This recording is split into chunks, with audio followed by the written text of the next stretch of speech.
Latar belakang perundingan Renville bersumber dari situs kebudayaan Kementerian Pendidikan, Kebudayaan, Riset, dan Teknologi atau Kemendikbudristek.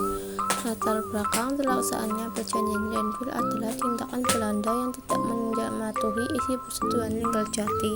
Pengertian perjanjian Renville adalah perjanjian antara Indonesia dengan Belanda yang terjadi pada tanggal 8 Desember 1947 sampai 17 Januari 1948 di atas gelatak kapal perang Amerika Serikat sebagai tempat netral USS Renville yang berlabuh di Jakarta.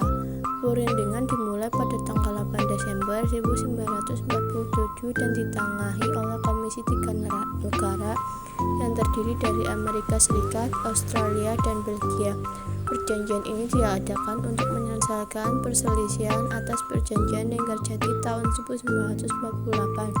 Perjanjian ini berisi batas antara wilayah Indonesia dengan Belanda yang disebut garis Wehrmacht. Pada tanggal 29 Agustus 1947, Belanda mendeklarasi garis Wehrmacht yang memisahkan wilayah tersebut dari Indonesia dan Belanda. Republik Indonesia mendapat sepertiga Pulau Jawa dan sebagian besar Pulau Sumatera, tetapi Indonesia tidak mendapat daerah penghasil pangan utama. Blokade Belanda juga mencegah masuknya senjata, makanan, dan pakaian ke wilayah Indonesia. Setelah cukup lama berunding, akhirnya terciptalah perjanjian Renville yang berisi sebagai berikut. 1. Pembentukan Republik Indonesia Serikat atau RIS dengan segera. 2. Republik Indonesia merupakan negara bagian RIS. 3. Belanda tetap menguasai seluruh Indonesia sebelum RIS berbentuk. 4. Wilayah Republik Indonesia yang diakui Belanda hanyalah Yogyakarta, Jawa Tengah, dan Sumatera. 5. Wilayah kekuasaan Indonesia dengan Belanda dipisahkan oleh garis demarkasi yang disebut garis Wehrmacht. 6. TNI harus ditarik mundur dari Jawa Barat dan Jawa Timur atau wilayah-wilayah kekuasaan Belanda. 7. Akan dibentuk UNI Indonesia Belanda dengan kepalanya Raja Belanda.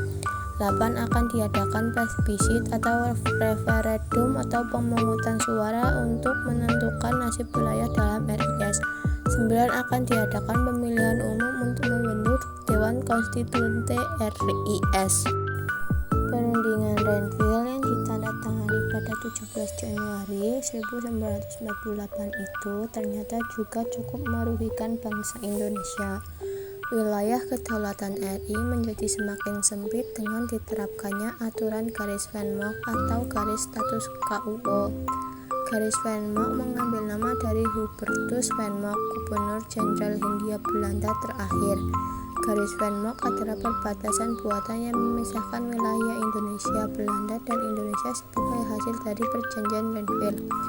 Anthony Reid dalam Indonesia National Revolution 1945 sampai 1950 atau 1974 menyebutkan mengapa keberadaan garis Wehrmacht juga sebagai bentuk hinaan terhadap Indonesia karena wilayah RI menjadi semakin ciut. Namun demikian ada dampak positif pula. Perjanjian Renville ternyata semakin membuka banyak negara di dunia internasional untuk memperhatikan Indonesia dan mencermati seperterajang Belanda.